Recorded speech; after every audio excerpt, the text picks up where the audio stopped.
sa tulong ng mag-asawang sina Erna at Ian na taga Pila, Laguna.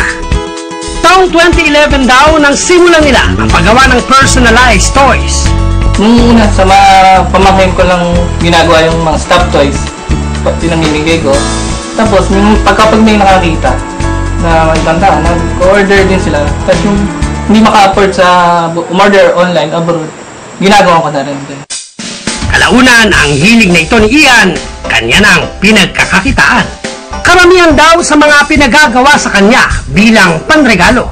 May personal at mas ine-effort daw ang dating kapag personalized. Mga customers namin, mga from Manila or else Dumaguete or Cebu. Kalimitan, mami.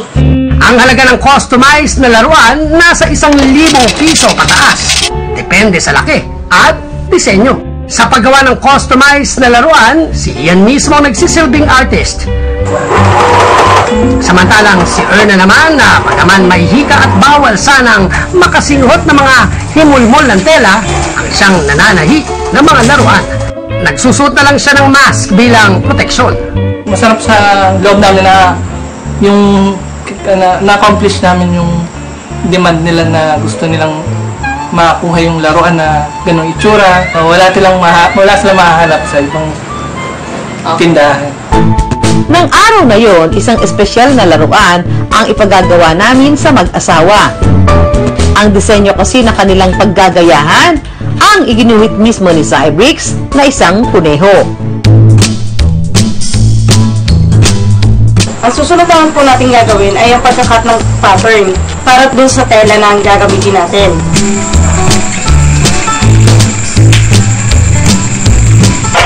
Saka ito tatahiin. Kapag nabuo ng imahe, papalamanan na ito ng bulak o kaya ng tinatawag na fiber fill. Pagkatapos, kakabitan na ng paa, kamay at buntot at iba pang mga disenyo. Para mas matuwa raw si Cybrix at para raw hindi magutom ang aalagaan nitong laruang kuneho, ginawa na rin nila ito ng laruang carrots.